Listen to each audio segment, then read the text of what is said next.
long and incredibly thought-provoking day. I'm delighted to be sharing stage, as it were, with the 5 scholars to my right, each of whom I'm going to introduce briefly before I give them their own rather brief moment in the spotlight. So I will begin with Veronica Watson, all the way to the right. Veronica Watson is an associate professor of English and director of the Frederick Douglass Institute for Intercultural Research at Indiana University of Pennsylvania. She earned her PhD in English from Rice University in Houston, Texas. Dr. Watson's areas of research and publication are African American women's writing, African American engagement with and interrogations of whiteness in the 19th and 20th century, and the pedagogical strategies for teaching critical whiteness studies through African American texts. In her book manuscript, The Souls of White Folks, African American Intellectuals Theorize Whiteness, she argues that a sustained tradition of engaging and critiquing whiteness exists in African American letters. The manuscript is currently under review by the University of Mississippi Press. Next to Dr. Watson, we have Dixa Ramirez. Professor Ramirez is Dr. Ramirez is about to be Dr. Ramirez is a PhD candidate in UCSD's Literature Department. And this summer, she's going to defend her dissertation, Dominicas Presentes, Gender, Migration, and History's Legacy in Dominican Literature. Next to Dixa, we have Delide Joseph. He is a doctoral candidate in history at the École des Hautes Études in Paris, where his research interests focus primarily on the study of New World slavery.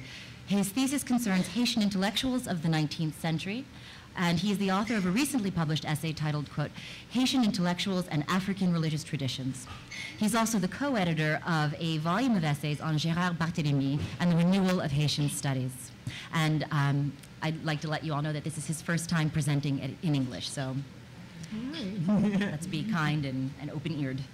And then to Delide's left is Melissa Cooper. She is a PhD candidate in history at Rutgers University, and her dissertation project there, They Made Gullah, Modernist Primitivists and the Discovery and Creation of Sapelo Island, Georgia's Gullah Community, 1915 to 1945. This dissertation contextualizes the creation and evolution of the Gullah identity, and her broad research interests include African American and African diaspora intellectual and cultural history. And last, but very absolutely not least, I have to my right Cheryl Wall, author of Worrying the Line, Black Women Writers, Lineage and Literary Tradition, and of Women of the Harlem Renaissance, and also editor of Changing Our Own Words, Criticism, Theory, and Writing by Black Women. Dr. Wall has edited 2 volumes of writing by Zora Neale Hurston for the Library of America, along with 2 volumes of criticism on Hurston's fiction. Dr. Wall is also the section editor for Literature since 1975 in the Norton Anthology of African American Literature. A specialist in Black women's writing, the Harlem Renaissance, and clearly Zora Neale Hurston, she serves on the editorial board of American Literature and on the advisory boards of African American Review and Signs, Journal of Women in Culture and Society. So please join me in welcoming all 5 of our panelists today. So shall we? Yeah? Okay. I'd like to thank the conference organizers for giving me an opportunity to present this paper, and thank you, the audience, for helping me to grapple with some of these ideas. This paper is actually an outgrowth of a larger intellectual and cultural history that seeks to contextualize the creation of the Gullah identity with a specific attention paid to Black Sapelo Islanders. So I'll begin with Reworking Roots, Black Women Writers Reimagine the Gullah Identity. In Julie Dash's film-turned-book, Daughters of the Dust, Dash wrote, quote, in a few minutes, the light would begin to break, and she would head out through the woods to search for snake root and life everlasting she needed to make her medicine and charms that would keep evil and bad times from the Pesant family. The root work that Dash described embodies the way in which Black women writers have interpreted and reimagined the Gullah.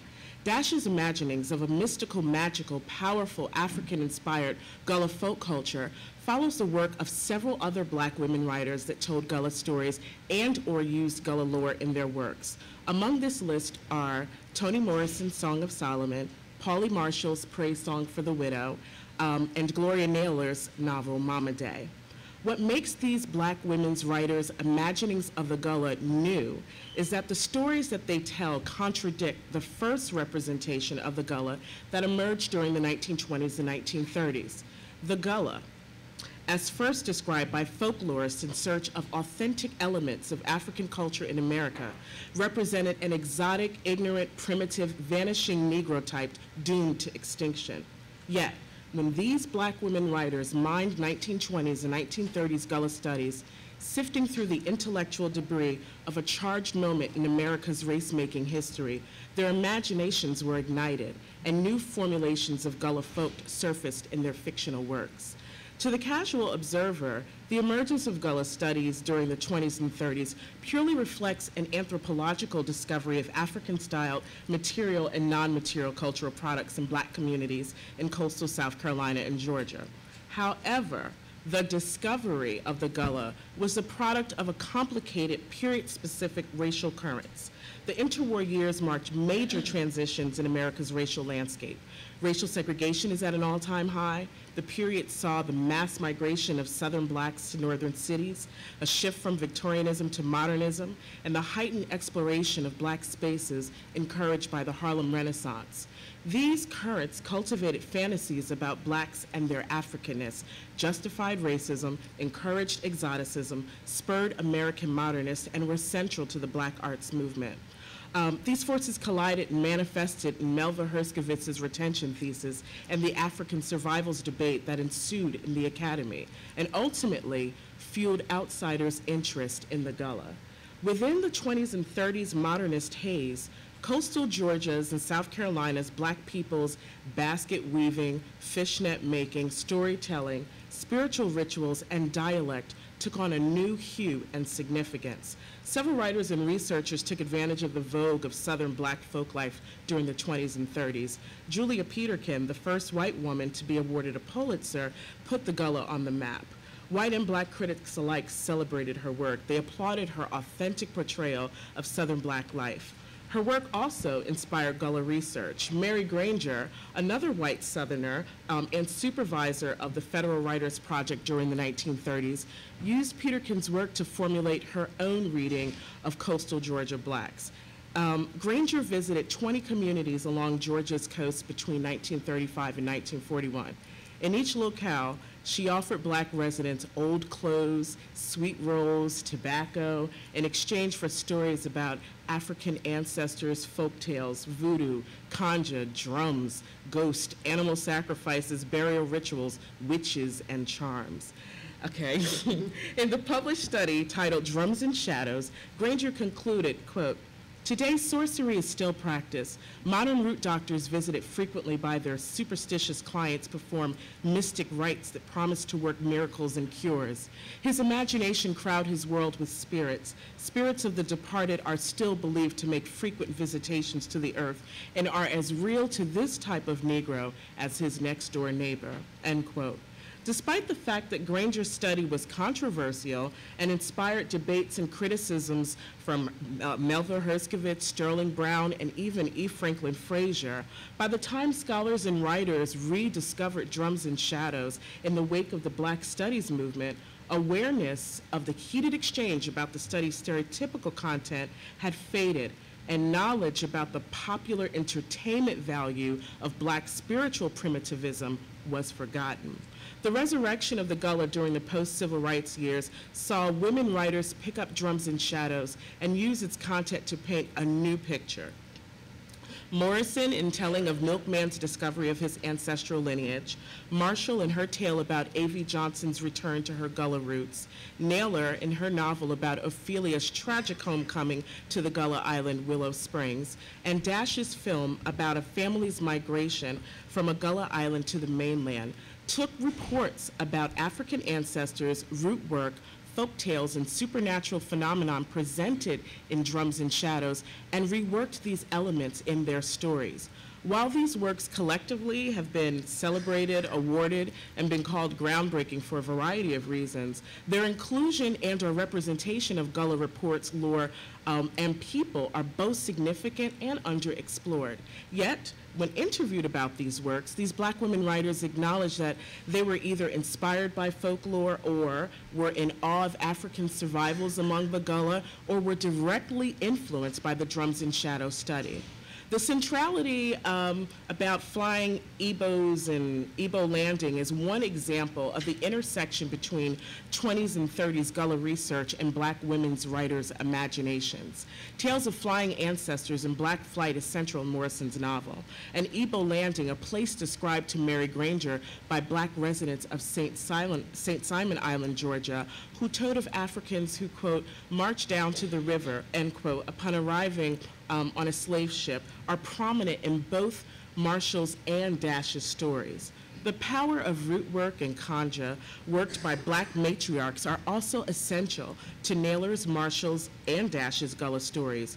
Morrison's character Pilot, Marshall's character Great Aunt Cooney, Naylor's character Mama Day, and Dash's Nana Pazant all wielded mystical powers animated by the use of roots reported to Granger during the 1930s, such as five-finger grass and the protective charms called hands. These women use root work to protect and save their families. These characters also have the ability to see and communicate across the veil that separate the living from the dead, similar to Granger's interviewees that reported communications with spirits during the 1930s, and the rituals that they describe that are used to placate the dead dwelling among them. A close look at naming in Morrison's, Marshall's, and Dash's work also reveal a definitive Drums and Shadows influence. Names played a momentous role in Morrison's novel. So the fact that she included names of African ancestors reported to Granger by Black Sapelo Islanders in the hand clap song in which Milkman learned his own ancestor's name is significant. Balali Muhammad, Sapelo Island's famed Muslim ancestor's name, can be found in Song of Solomon, and a variation of it is also used to identify a character in Dash's screenplay. Shad Hall, another Sapelo Islander interviewed by Mary Granger during the 30s, his first name was assigned to characters in Marshall's and Dash's work. These Black women's writers' personal searches for a meaningful African American past led them to the Gullah. This quest, which Cheryl Wall describes as worrying the line, is reflective of Black women's writers' efforts to reclaim the past. What they found in the Gullah inspired them to create magical, powerful, root-working Black matriarchs that reignite the mystical authority of African spiritual practices to heal the wounds of their descendants and instill an understanding of their ancestral lineage. Through these stories, Morrison, Marshall, Naylor, and Dash declare the power of Black women to direct the very forces of the universe. When one considers the oppression that marks the condition of Blacks in America, and more significantly, the trials that Black women endure, it makes sense that these Black female writers imagine matriarchs that have the ability to invoke forces that trump the power of American racism. Despite the fact that 1920s and 1930s Gullah researchers paid little attention to gender distinctions, Black women writers, they create a distinct relationship between Black women and their ancestral past, making them the guardians of tradition and the most skilled practitioners of mystical arts. The invocation of folk tales about flying Igbos and Igbo landing also originates in Black women writers' desire to uncover stories of survival. While most 19th and 20th Gullah researchers perceived African survivals as relics of an unusable African past, Black women writers imagine these survivals as the literal survival of the Black self and African traditions despite chattel slavery. Stories about Igbos escaping slavery function as both stories that connect Blacks to their African past and as testaments to the ability that Blacks have to escape psychological bondage and return home. Home for the Igbos described in Gullah lore was literally Africa, but in Black women's writings, home is a cognitive space in which Blacks reconnect their past and receive their spiritual inheritance.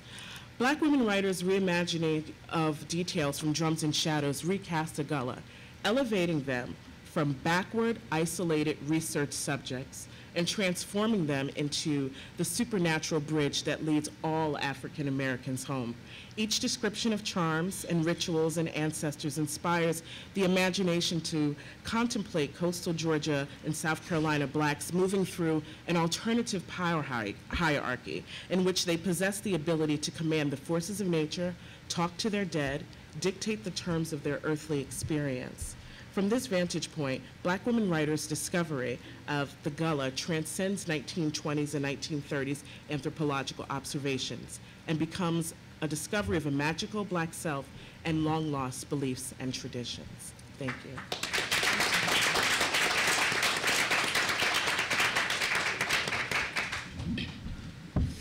Good morning. Good afternoon. Morning, and thank you for giving me the voice. But I would first like to apologize for my bad accent. I work on Asian intellectual and the Black question in the state building. And today I will shortly talk about Virginie Samper, the first letter of Asian woman, thanks the critics. Virginie Samper is born in Port-au-Prince, 1839. She died 1919. Her name remains in the Asian literary history as the first woman of letters. She began her literary career in 1856, at her time. Being a school teacher, she spoke Spanish, English, and translated fluently into Latin. She headed for several years the girls' boarding school in Port-au-Prince. She contributed to various journals in which her writing have not been signed. Some of her manuscripts ran up in smoke in a fire at her school in the early 20th century. Virginie Samper is among the second generation of men and women intellectuals of Haiti who have been educated in the country, unlike the colonial era and the first half of the 19th century, when France was the sole spot for training and education of Haitian elites. She has but only been to France for a short stay in 1876. Virginie Samper has been the director of the National Boarding School for Girls in Port-au-Prince from 1901 to 1909. The beginning of the Asian 20th century was highlighted by various political conflicts, but more prominently great debates among intellectuals over the cultural and ideological orientation or profile of the Asian nation-state. By 1905, after a century of independence, a fierce controversy has been brought about by two cultural trends. One denounced the failure of the French-speaking education deemed it too classical role advocating for a British style education and culture, with which due to the be more pragmatic, the other association the Asian culture to that of the Francophone, seen as more humanistic and reject all attempt to elope from such affiliation. The consequences of such controversy can be felt foremost in the public education. We do not currently have at our disposal articles which would have been signed Virginie Samper on the subject. Nevertheless, should we base our theory on the syllabus she has edited for her boarding school? We will quickly be led to believe that she has not changed her preference. The teaching at the boarding school remains very much influenced by the Latin culture that is French at the time. The Asian 19th century is characterized intellectually by the overrepresentation of men. To invent oneself a spot in the maze of such content, fighting, and struggle denote an audacity which surpass our imagination. Virginie Samper is the only woman who dared sign her writings, of which primarily were poetry. She has not published any collection, but her poems were portrayable in various newspapers and magazines at the time. She wrote an autobiographical novel that remains unpublished until now. to suddenly spring forth out of anonymity. It about an ideological sense that is family health and which converts a direct message of willingness to share the literary field. All history textbook on Asian literature describe Village Samper as the only intellectual woman who left a short piece to posterity. Literary critics are unanimous in recognizing that her poetry is the result of her disappointment in love because she was abandoned by Oswald Durand, also a poet. Yet the themes of abandonment, disappointment, melancholy run through almost all the works of the Asian intellectual of the second half of the 19th century. My position on this debate is that it is unwise to confine a poetic achievement in interpretation of feeling or matrimony to explain her intellectual journey. Her status as a Roman intellectual in the medium traditionally reserved for men has greatly influenced these interpretations. The preacher of Village Samper reflects social and political concerns. In Abandonné, she cries out the misunderstood, neglected, abandoned Roman. Haiti is furthermore described in the poetry and also in popular song in terms of the mother deserted by her husband. Which is the basics of such representation. We are not sure for her works in seen as a personal cry resulting from a real internet outbreak. We may perhaps think that is has taken a popular theme conveyed in the society through song and stories. Thank you.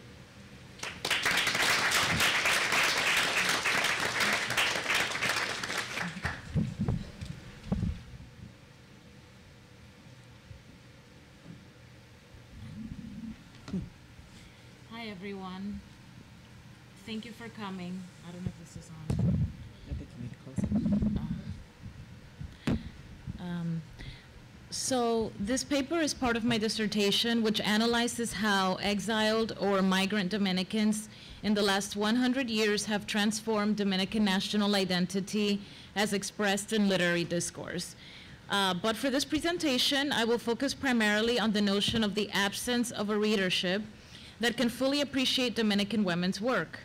I argue that it is the idea of an absence of a readership that inspires late 20th and early 21st century writers Julia Alvarez and Chiqui Vicioso to write fictional biographies of the first Dominican national poet, Salome Ureña.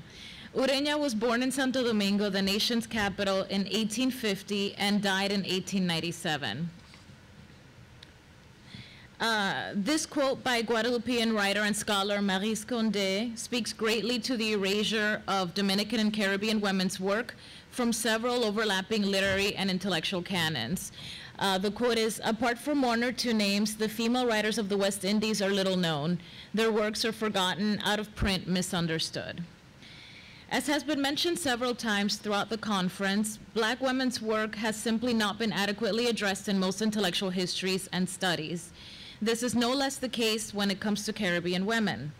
Many writers and scholars, mostly though not exclusively women, have done their part to address this problem, and here I include scholars like Miriam J.A. Chansey, Michelle Wright, Daisy Coco de Filippis, among many others, as well as the writers of fiction whose novels often do the work of portraying Caribbean women's intellectual contributions. Despite the ample evidence of fiction and poetry that exposes women's intellectual and literary subjectivities, there remains a hyperbolic concern with masculinity and paternalism in theoretical and critical analyses of the region. Ironically, these texts may subvert racist and classist ideologies, for instance, while ignoring the patriarchal structures that ease and strengthens women's marginalization. There are two elements in this idea of absence of a readership. The first is that the lack of appreciation and validation by those who in that historical moment and context help maintain codified, canonical, and masculinist standards. So basically the lack of appreciation by those who are in power. And second, perhaps because of the first idea, the lack of publication and or dissemination of a text or a group of text means that there is no larger readership, mainstream readership.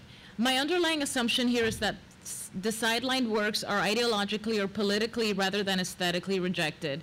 This is a difficult assumption to make, for, as we know, aesthetic value is often inextricably connected to the political and ideological values within a particular context. In Salome Ureña's case, while her nationalist, patriotic poetry was revered and continues to be taught in Dominican schools today, her so-called intimate poetry is overlooked or trivialized. Indeed, the word varonil, which means manly, was the word used to praise the verses that would bring her fame.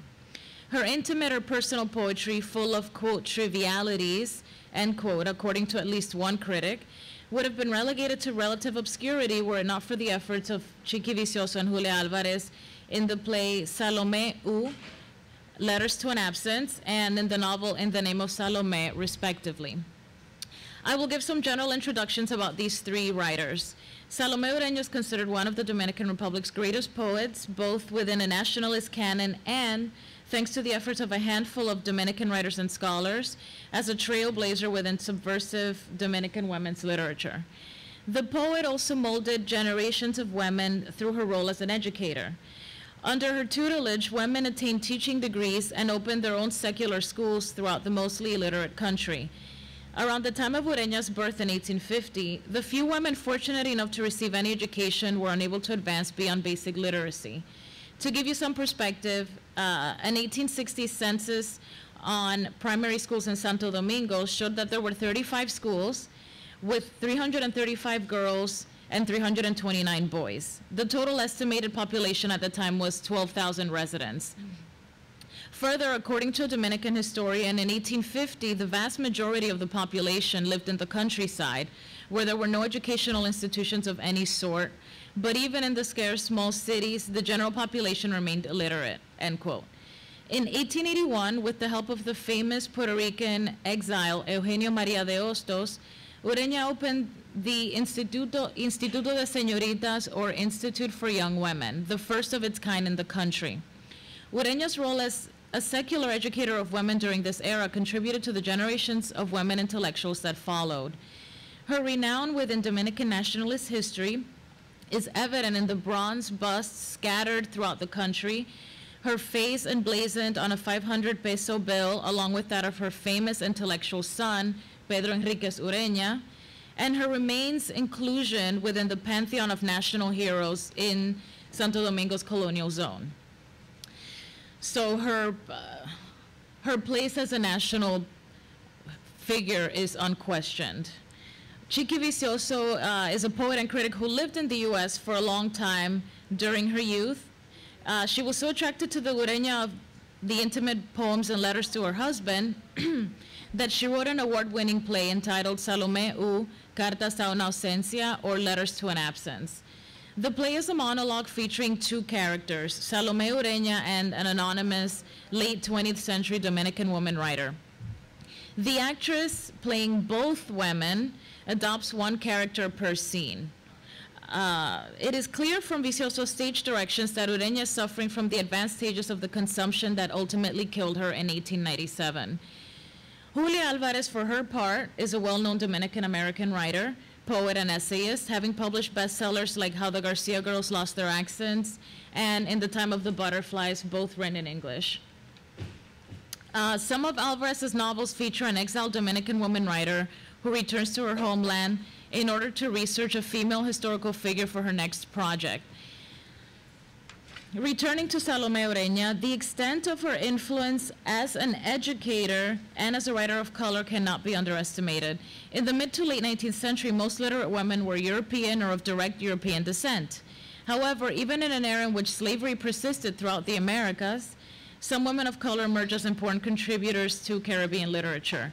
One instance is Reina, a woman whose mixed race background seems to have never been mentioned in the many speeches and essays written about her during and after her time.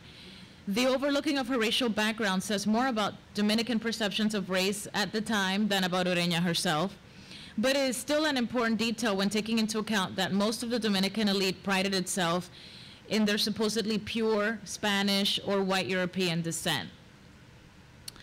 There is a clear Europeanization of her features in her retouched photographs and the busts based on these retouched images.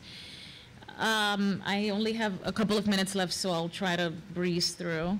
The canonical elision of her racial background parallels the ways in which her whole body of work has been misunderstood, to borrow Maurice Condé's observation.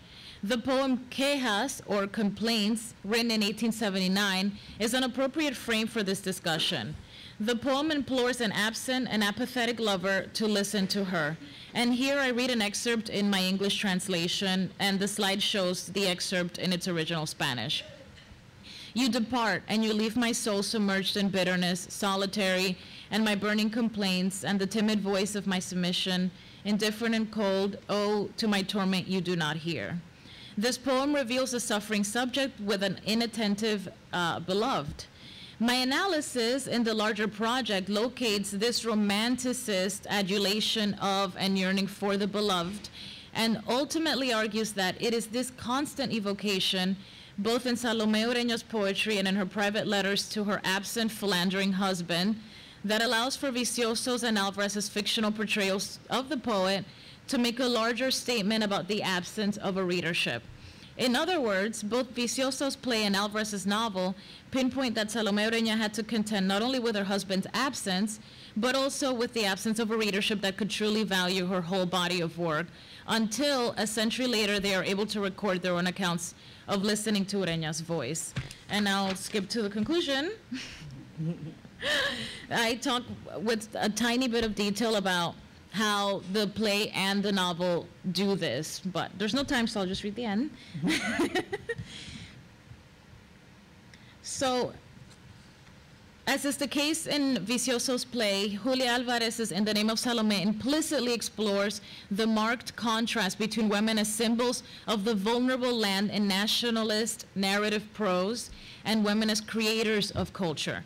This dichotomy of gender roles or gendered symbols is one of the central reasons for the marginalization of literature written by women that does not fulfill patriarchal ideologies.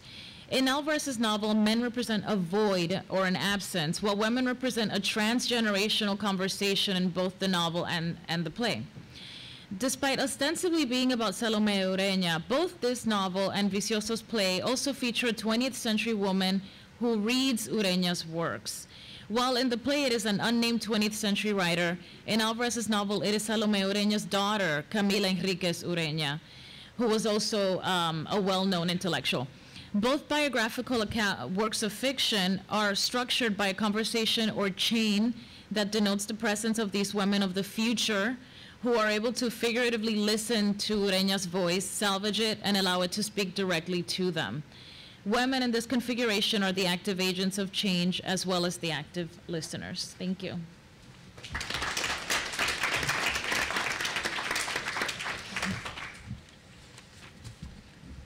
So good afternoon, everyone. My thanks for you being here on a long but so incredibly intellectually stimulating day. So I really appreciate that, and my deepest gratitude to the conference organizers. My paper this afternoon is on Zora Neale Hurston's Little Red novels, Seraph on the Sewanee. And let me just start by saying how incredibly nerve-wracking it is to be sitting down the table from Cheryl Wall doing this work. So, yeah.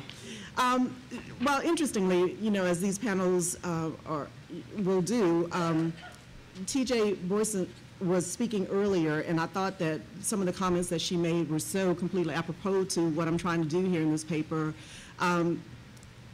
TJ said that, at least in part, it's not that there's some lacking in Moody's work that has caused it to be overlooked and misread and misunderstood, but that it has been our reading practices, our scholarly practices that have sort of marginalized that text. And that's really sort of the argument of this paper as well as my larger work here. So my paper does examine the chameleon-like figures of Zora Neale Hurston and her shifting intellectual engagement with race.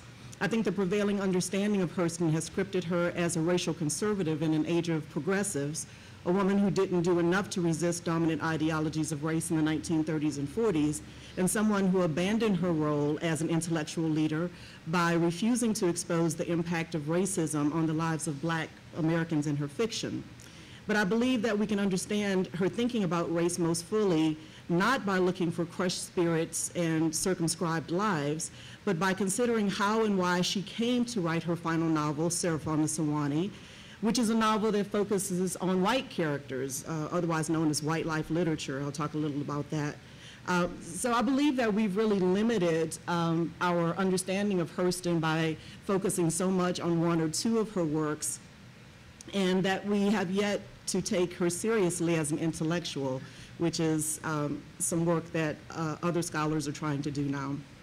Hurston was both, of course, an architect and a product of the Harlem Renaissance. She was interested in many of the same issues and shared many of the same convictions as other intellectuals of her time, including her belief in the power of art to affect social change. But the distance between her and prominent African-American intellectuals of the period was significant. And this was true even as Hurston became more aware over time of the ways in which her writing, especially her collections of folklore, were being used to support prevailing attitudes and beliefs about the primitivism of Black Americans.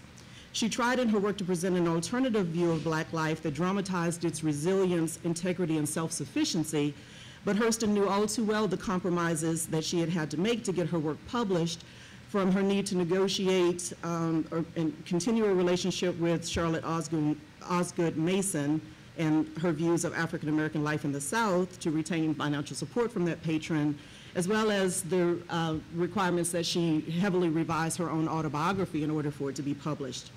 By the 1940s, although Hurston continued to have significant relationships and support from white artists, intellectuals, editors, and patrons, she had serious reason to doubt the ability of her work to make a difference in society. And even more, her own words were, and beliefs about American racism were being misrepresented in the media, as in the case of an interview granted to New York World Telegram in 1943. There she was quoted as saying, "The Jim Crow system works," a charge she denied in letters to the interviewer, Douglas Gilbert, as well as to her friends. She says, "Nothing has ever upset me so much as this printed thing with Douglas Gilbert. It's so untrue, so twisted." She ended her note to him, and this is where the title of the paper comes from, "But one thing is definite, the iron has entered my soul. Since my God of tolerance has forsaken me, I'm ready for anything to overthrow Anglo-Saxon supremacy, however desperate. I've become what I never wished to be, a good hater. I no longer even value my life if by losing it, I can do something to destroy this Anglo-Saxon monstrosity." 5 years later, in 1948, Hurston's white life novel, Seraph on the Sewanee, was published. Seraph is the seemingly straightforward story of a white family living in post-Reconstruction era rural Florida. The protagonist, Arve Henson, is a lower-class woman who finds herself entangled with an ambitious, determined, and formerly financially secure newcomer by the name of Jim Meserve. She's painfully insecure and timid, an outsider in her own home. She lives in the shadow of an older, more popular sister who more closely fits the community's expectations for physical build and emotional and social temperament, and she struggles to create spaces of autonomy and self-determinancy in a time and place where neither is expected or embraced. For these reasons, as well as others, Arve and Jim have a turbulent courtship riddled with misunderstanding and mistrust. It ends violently with Jim's rape of Arve, which he redefines as the beginning of their marriage before taking her off for a formal ceremony. She spends most of the rest of the narrative trying simultaneously to accept yet resist her rapist/husband's goals for their lives.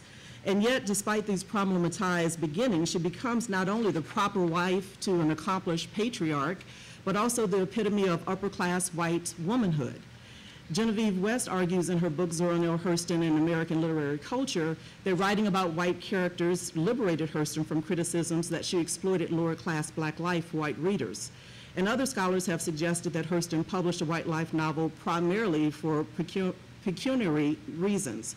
But part of my taking Hurston seriously as an intellectual is to work from the position that this Barnard-trained anthropologist was doing more than dodging criticism or seeking financial gain when she wrote Seraph. I started from the assumption that longtime insider and close compatriot to white America, Hurston, wrote Seraph because she had something to say about whiteness. And through that analysis, she had something to say about America. So I'm framing my reading of Hurston within an African-American intellectual tradition that I've termed the literature of white estrangement or the literature of white exposure.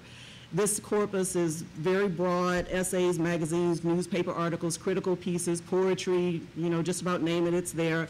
And it's written by just about every person that you could hope to name in terms of luminaries in the field of African-American literature and studies more broadly.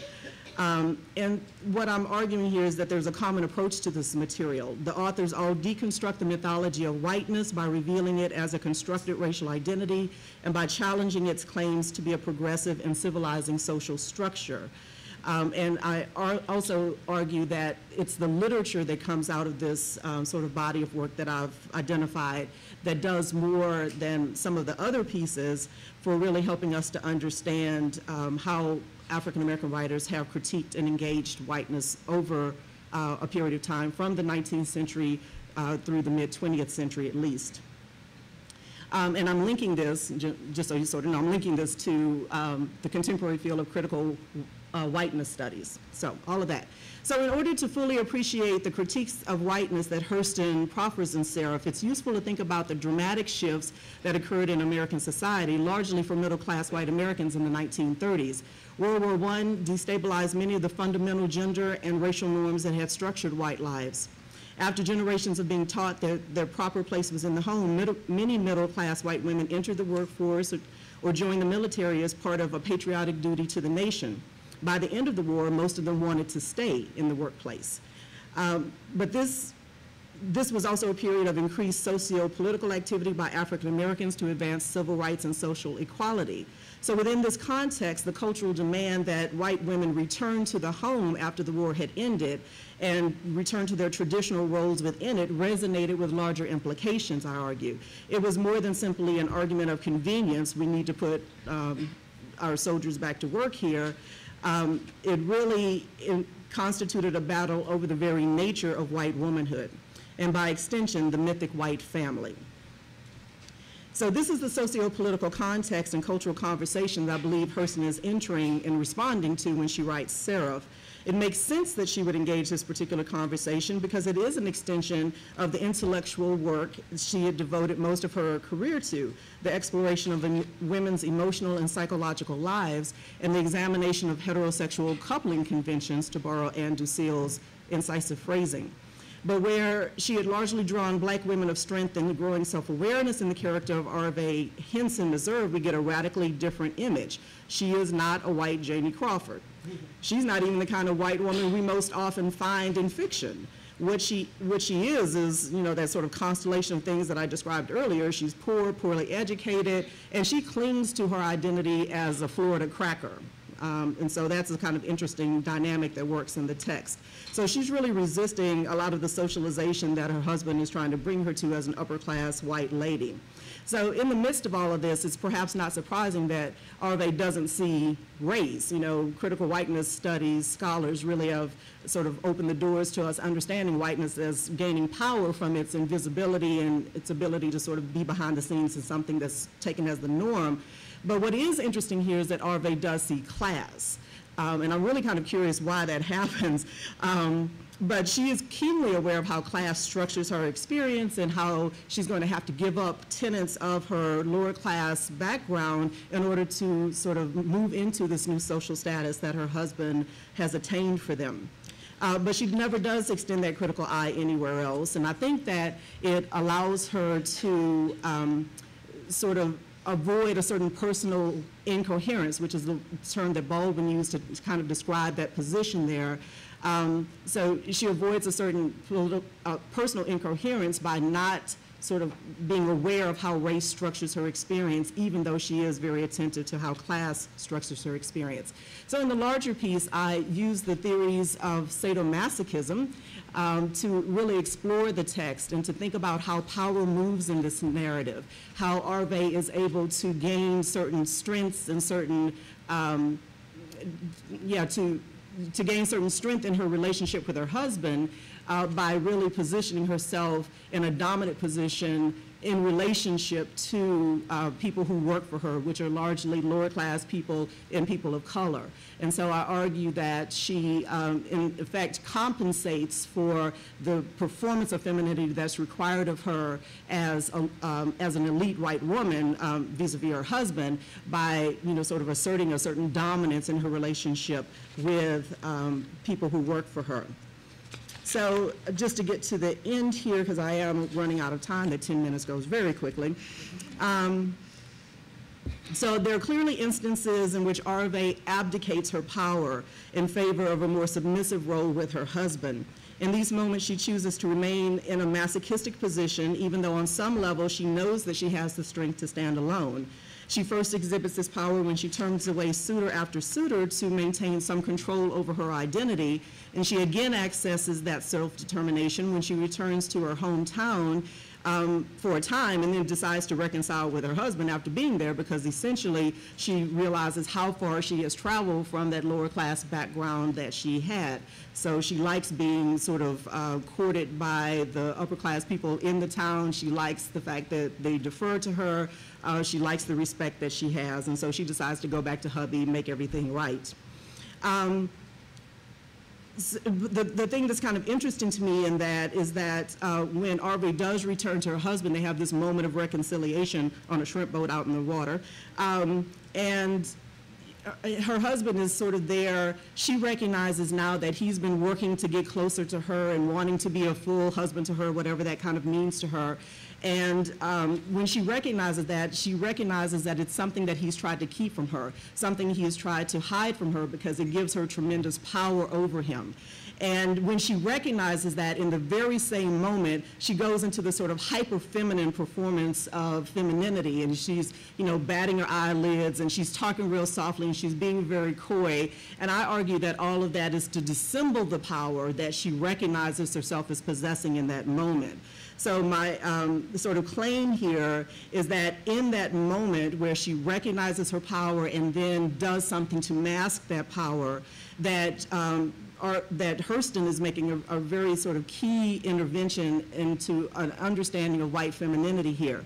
It's only when Arve is able to control people and events around her with skill and precision while appearing not to, that her feelings of illegitimacy and homelessness are finally resolved. Her ability to manipulate the power dynamics of her marriage and her husband are ultimately offered as her final glory. So what finally are we to make of Hurston's analysis of white femininity? What did her anthropological training allow her to see about whiteness? I believe Hurston built on her substantial work on womanhood and femininity in Seraph by exploring the sociology and psychology of white women that allowed them to feel, and she talks about this in a couple of letters, most powerful when appearing weak. And of course, that's something we sort of understand and almost use as a toss-off comment these days. But rather than taking this performance of femininity as natural or inevitable, this intellectual plumbed the white home to understand how this construction gained traction within whiteness, revealing the ways that it is both enabled and enabling of race, class, and gender performances that are recognized as the ideal of the mythic white family. For Hurston, the white family dynamic is animated and structured around the white woman's ability to participate in and manipulate complex matrices of power while appearing to have an aversion to the exercise of power. So it's a sort of double movement there, that she has to be able to do it with such skill that nobody recognizes that she's doing it, and she has to sort of dissemble that and not willingly or, not demonstrate the pleasure that she gets from practicing that power in any sort of situation. This hyper-feminine performance of weakness exists to dissemble and disavow that power. Here, Hurston has taken the social phenomenon that was widely recognized even by the 1940s, this idea of the white woman being powerful when she's weak, and theorized the origins and its implications for white female agency. That she made these critiques of white femininity at a time when the white home was being posited as an apolitical safe space for white women is also of note, because by doing so, she joined a well-established and ongoing cultural debate about white womanhood that was meant to recenter the white family and home as the marker of American cultural supremacy. Hurston's intervention, however, demythologizes that construct by calling attention to the negotiations and navigations of power required to maintain that home. The sadomasochistic dynamic that animates the Meserve marriage ultimately mirrors hegemonic expectations of race and gender in the larger society, allowing the couple to successfully pass in terms of class. So people look at them with less scrutiny because they look like the typical and mythical white family, although all this stuff is sort of going on behind the scenes. Finally, I'll just say that Hurston's probing analysis of the sociology and psychology of white femininity is still, over 60 years later, I would argue, cutting-edged. The implications for writing and publishing this novel in this historical period are undoubtedly subtle, but she began the important work of exploring the anatomy of white femininity, suggesting not only the ways of understanding, but questions that should guide those who follow. The field of critical whiteness studies has only just begun to examine some of these questions, and much remains, I think, to be done before we understand what has animated white women's investment in race, class, and gender hierarchies in this country. But Hurston believed that to intervene in the conversations about white womanhood was to proffer a strategic challenge to the ways in which the future of whiteness and America was being imagined. Thank you.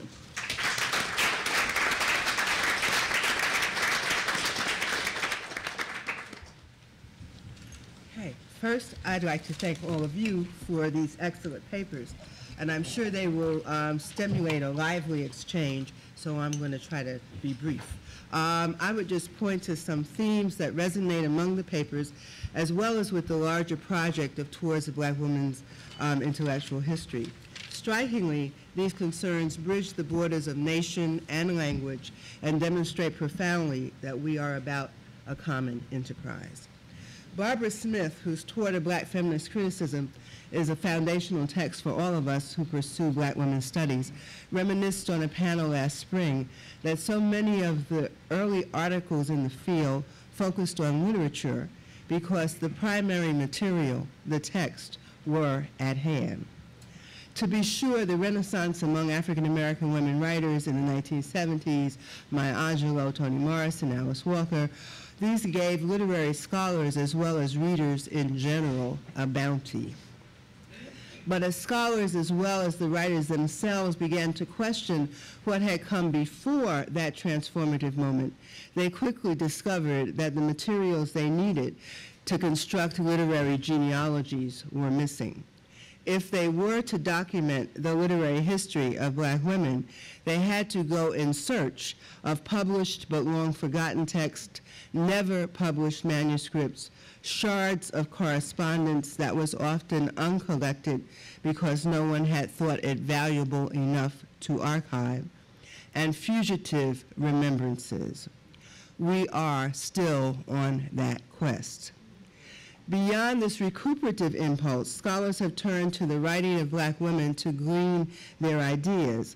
This attention complemented the textual analysis that is ongoing and facilitates the understanding of Black women writers as intellectuals, as producers of knowledge. Finally, there is a deconstructive impulse in Black feminist criticism that yields theoretical paradigms premised on the writing itself.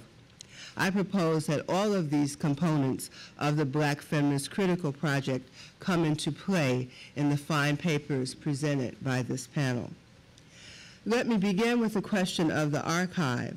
It is an urgent issue in both Delide Joseph's and Dixa Ramirez papers.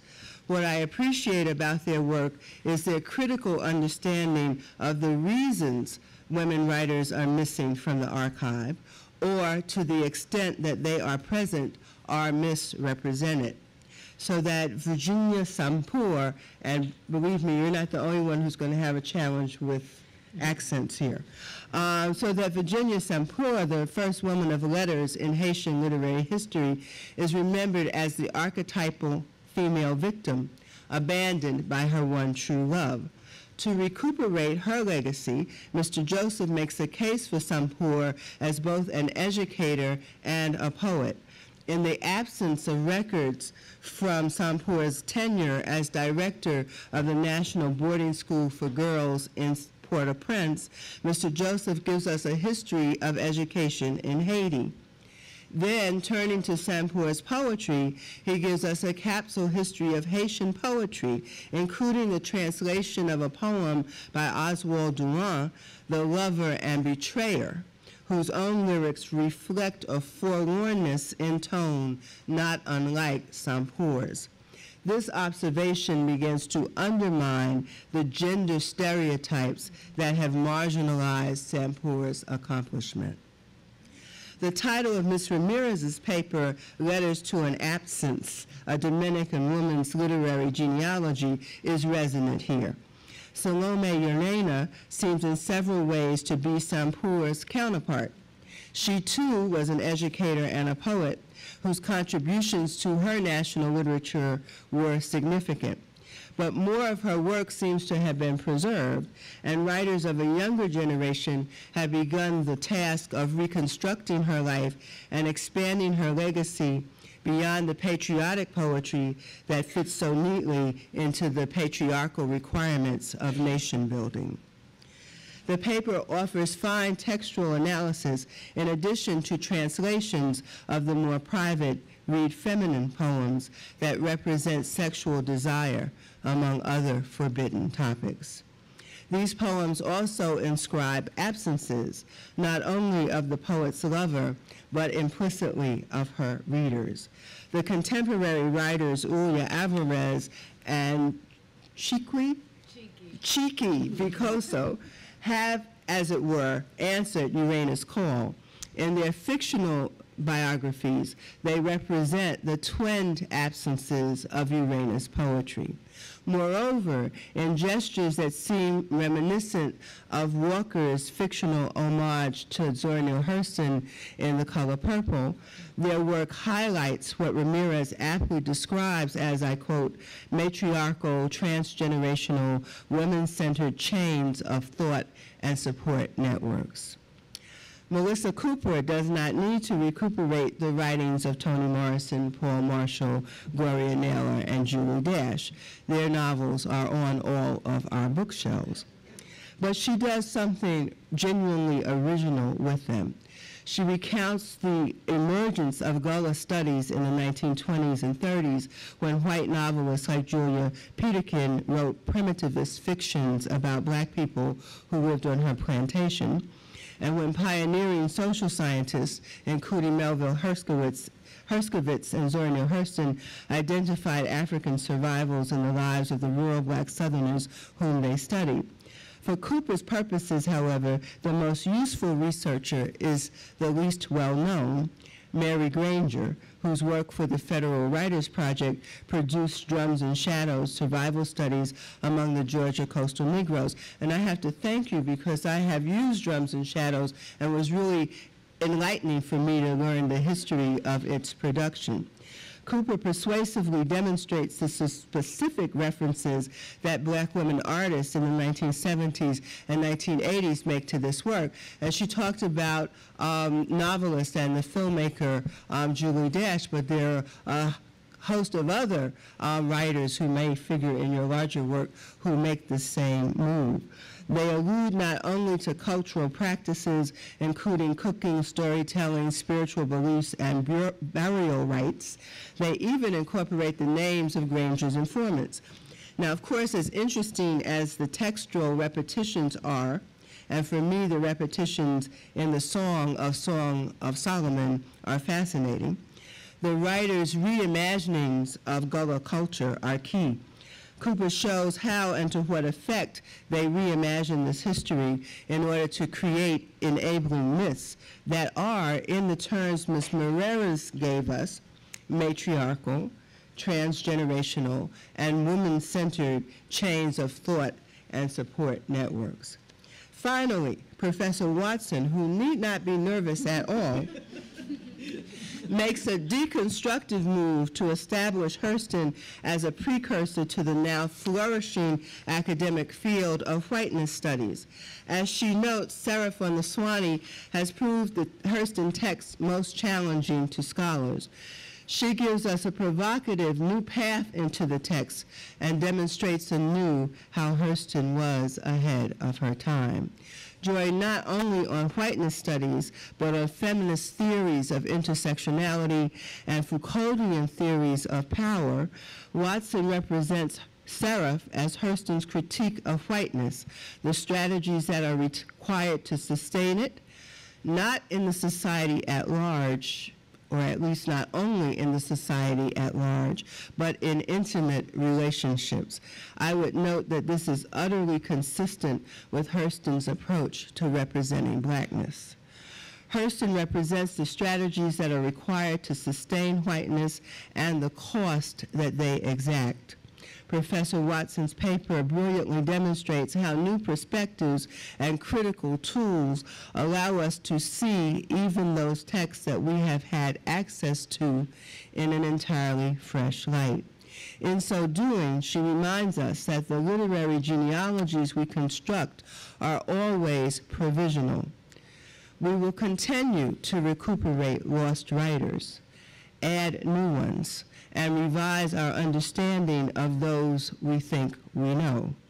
The literary line extends infinitely back to the past and into the future. Thank you.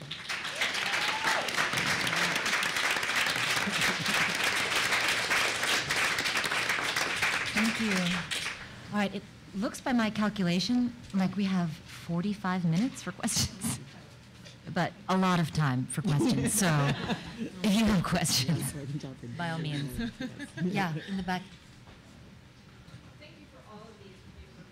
I'm Mark Olson. I'm a graduate student at NYU. I appreciated all of these papers, but my question is particularly for Melissa Cooper. I was really interested in your discussion of how more recent black women writers have imagined the Gola via Mary Granger's Drums and Shadows. And you know, as you argue, on the one hand, they seem to transcend or rework the original context in which those stories were first collected, and yet, as you also say, they seem not to have recovered the vigorous critiques of Granger among black intellectuals of the 20s and 30s. So given that one of the things we keep talking about at this conference is how to conceptualize intellectual genealogies, I was wondering if you could just say a bit more about the politics of this recuperation of Gola identity via Granger. For example, why was it Granger to which these writers turned for their source material? And do you see them explicitly reflecting upon their active recovery? You know, are they explicit about transforming the intellectual lineage of the Gola canon? And if these writers are not explicit about their process, then perhaps maybe you could say something about your process. What do you see as the stakes of your own work to chart the connections between these two moments of imagining the Gola, the 1920s and 30s, and then the 70s through the 90s? That's a big question. We have time. So I think to begin, not on? Why Granger? Well, that's an interesting question. I think that one of the reasons why Granger's work becomes so important, or it strikes people's imagination, is this was this huge collection, you know, it was a Federal Writers Project study, and at the moment when we start to look back to black folklore, you know, the height of the Black Studies movement, Lawrence Levine's work is published, Black Culture, Black Consciousness, and Lawrence Levine cites Drums and Shadows, several times in the work, and his whole reconstruction of Sea Island thoughts, intellectual logic in terms of folklore. So I do think that the work kind of surfaces a little bit, especially in the 70s, and people start to look at it again. Are these writers conscious of all of the controversy, or are they critical? I think that in their interviews, they talk really explicitly about being inspired by folklore. I think that what happens, though, in the process is it's just fascinating to find. You open up a book, and you're reading about people who remember their African ancestors. They remember the moment, you know, their grandmothers told them about the moment they were captured. And I think that the initial fascination with just the content of what Granger included can kind of, you know, obscure the historical context in which it was produced. I should also say that there has not been work done that kind of unveiled the controversy around Granger's study. Even after it was published, you know, Sterling Brown went back and forth with other scholars about, you know, should we continue with this? Should we put this out? Should we put? It was a huge conversation. But in the end, when he reviews other works and talks about what the Federal Writers Project contributed, he actually says, and you know, Granger's study did a good job, right? So there's plenty of reason why, unless you're in the archives digging through all this stuff, as I have had the pleasure of doing, you're not going to see this moment, right, really clearly. Polly Marshall's really explicit about finding Drums and Shadows and that inspiring praise song for the widow. But she is not in any way, these women don't talk explicitly about the stereotypical nature, content, or representation, not directly.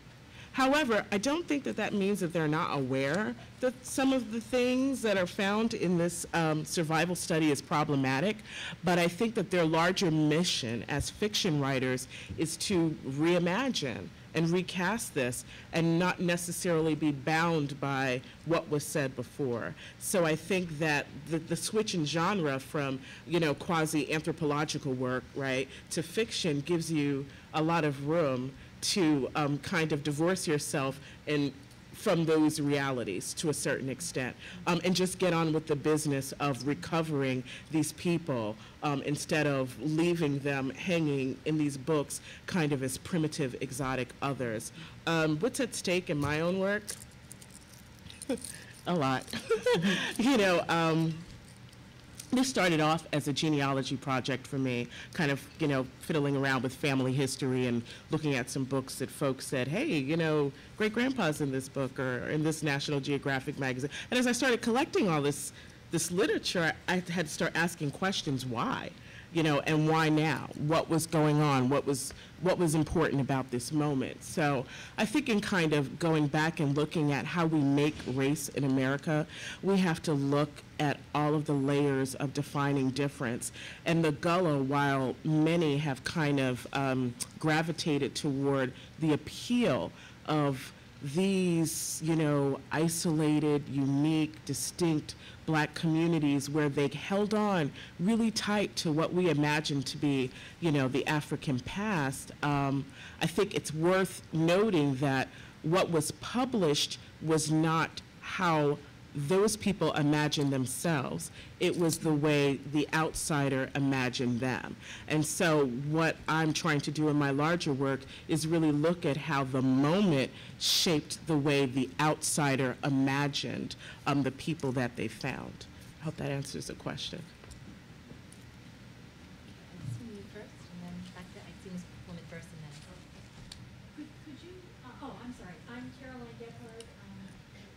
had a question for you about how exactly did she get her mixed race ancestry database, and how does that fit into the Dominican relations? How did it get, sorry? How did her ancestry database to African ancestry? Could you talk a little bit more about how that fits? Maybe that sort of fits also with the idea of invisibility of whiteness, that she sort of gets moved into that category somehow. Sure. I don't know if everyone, is this? I don't know if everyone heard, but her question was, how did Salome Oreña's mixed race African ancestry get erased?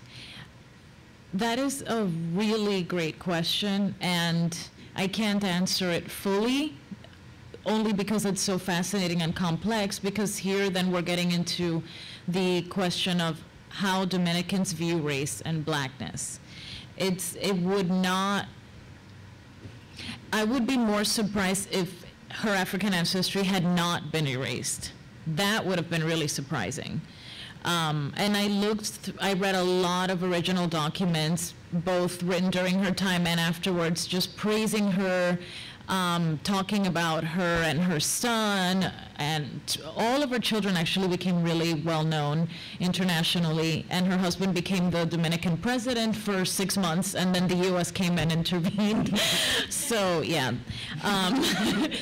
But to go back to your question, I think the short answer would be, I would be more surprised if it had not been erased, because of Dominicans' long history of eliding blackness, in part due to the fact that it's the only nation in the world that shared an island with Haiti, the first black republic. And so national identity really became really important for Dominican nationalists in the early part of the 19th century to the middle of the 19th century to set themselves against Haiti's blackness. And so blackness came to represent Haiti, what Dominicans were not, right? So you have that, and then once the 20th century came around, people were still unable to recover this mixed race ancestry, in great part because of the Dominican dictator Rafael Trujillo, who was in power for 30 years, and his policies really institutionalized anti-Haitianism, and as such, anti-blackness. So that's some of the complexity of the answer.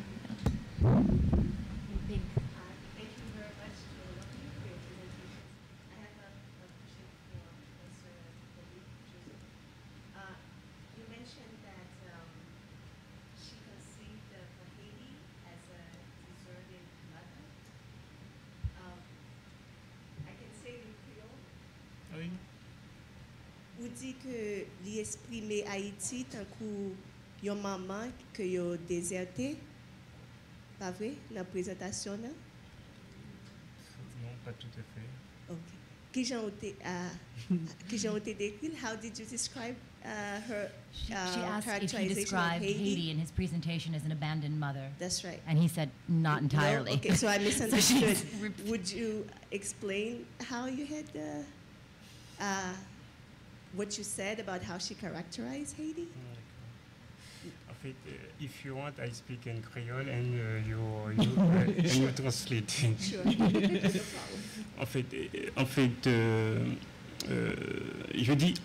Moi dit que Village Sans Peur les employé des images, des figures pour que Haïti les symbolise pour les femmes.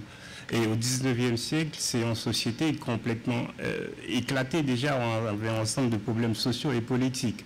Donc c'est-à-dire que Vignes sans peur, donc pour les palais d'un poème comme une femme abandonnée, donc c'est pas lui-même en quelque sorte qui est abandonné, mais c'est le pays qui est abandonné par ses fils, quoi. So that sounds quite similar. That in her poetry, she describes herself as an abandoned woman. But that she's not only speaking of herself, she's also characterizing the state of the country given the political problems that were operative during that time.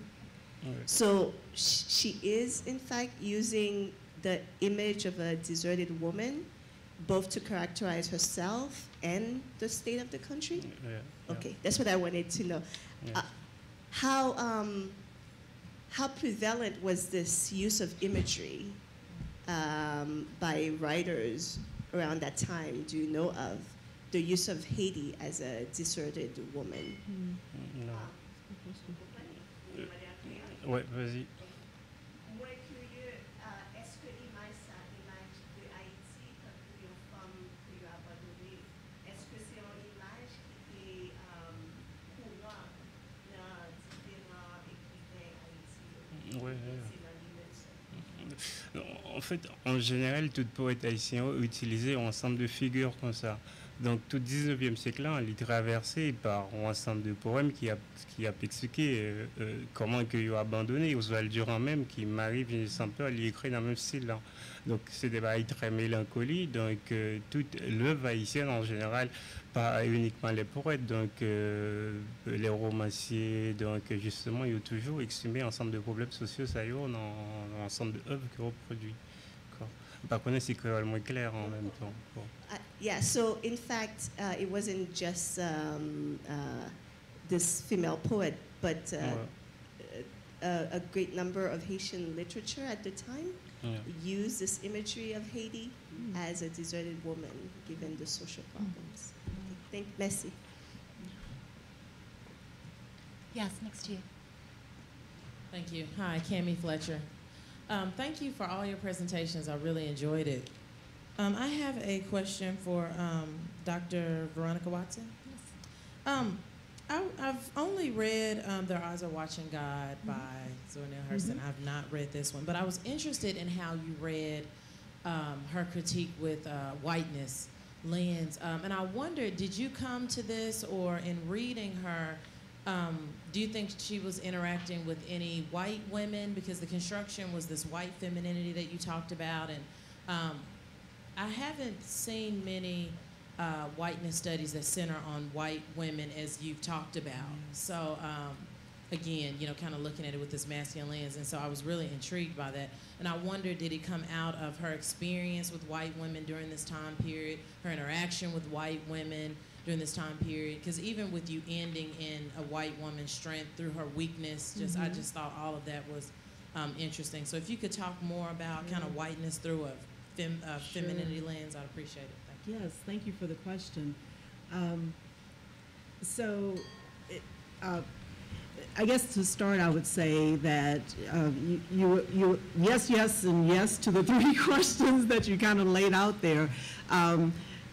First, within critical whiteness studies, probably, you know, in a field that's 20 to 25 years old, conservatively speaking, probably only in the last 10 years or so has material started to be published that deals with white femininity in particular. I mean, you know, you'll see sort of pieces and dots of it in different places, but to say within critical whiteness studies, you know, how have those scholars been sort of attending to white femininity and womanhood, there's not a lot there.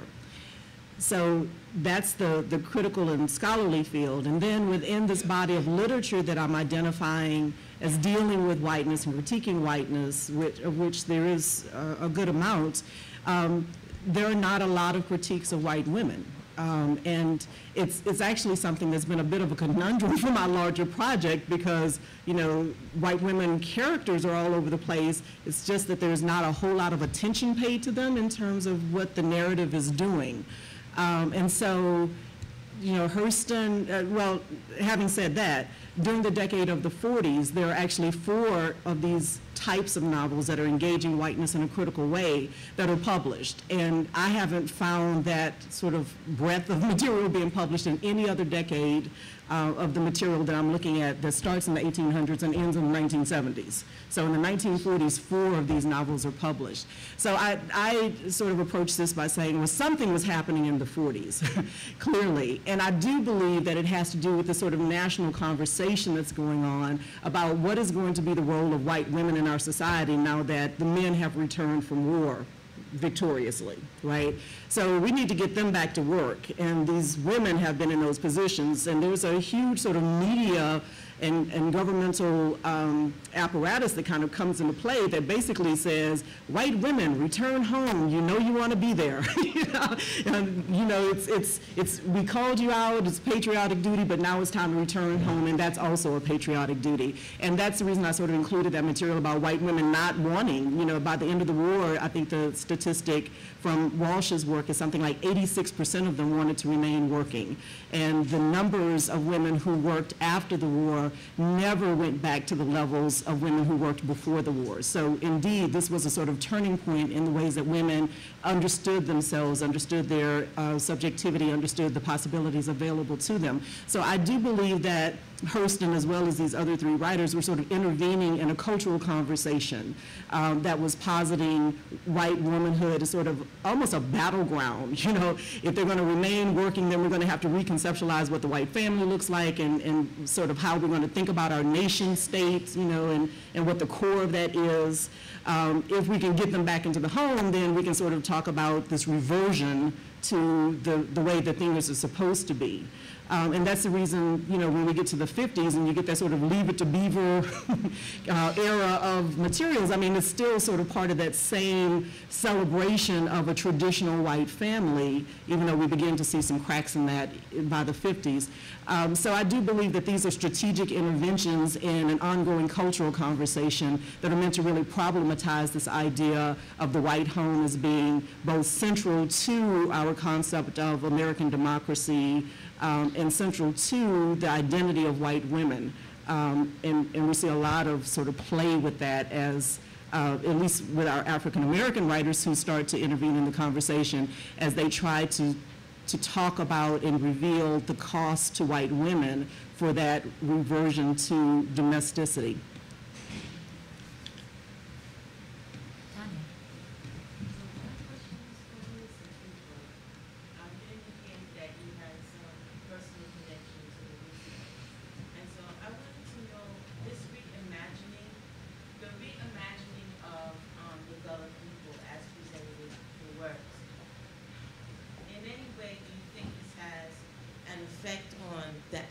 True history of the Gullah people?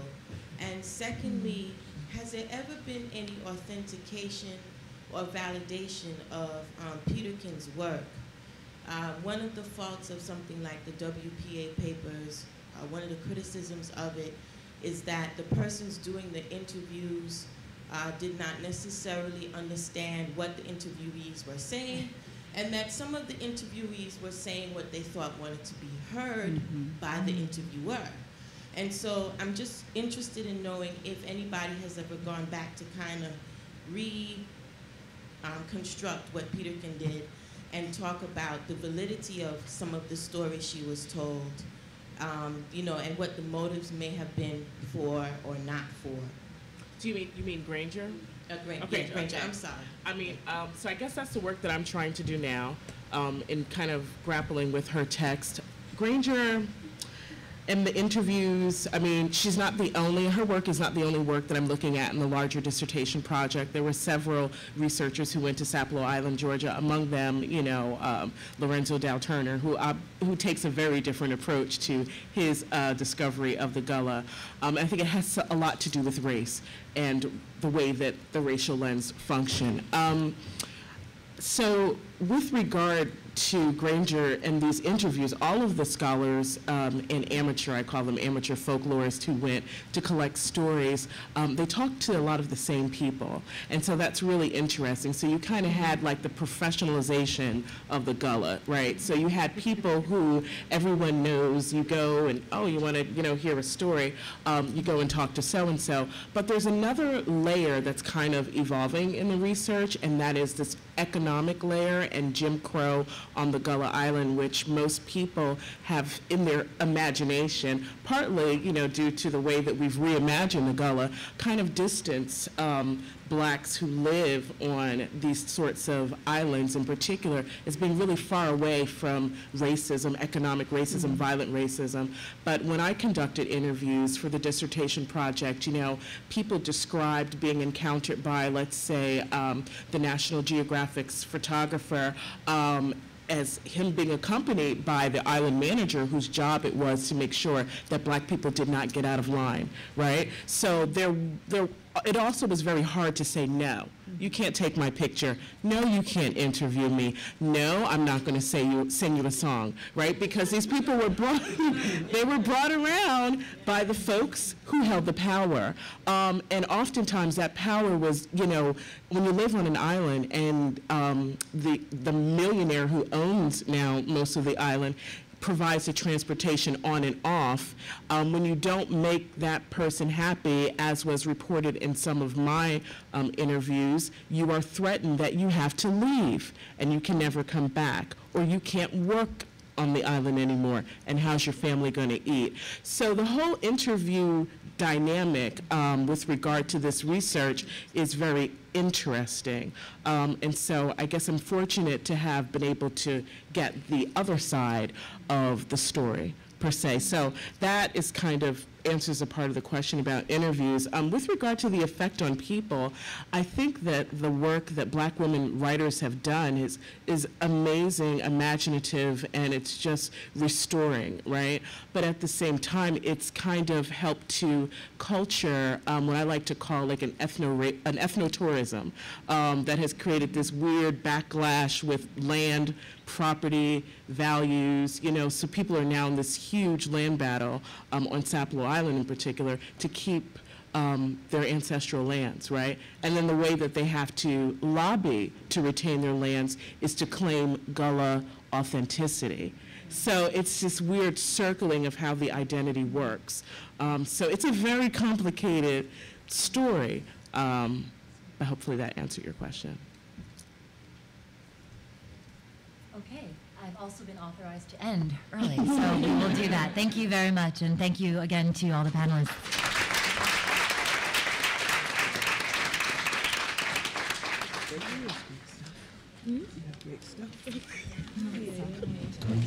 I'm going to ask that you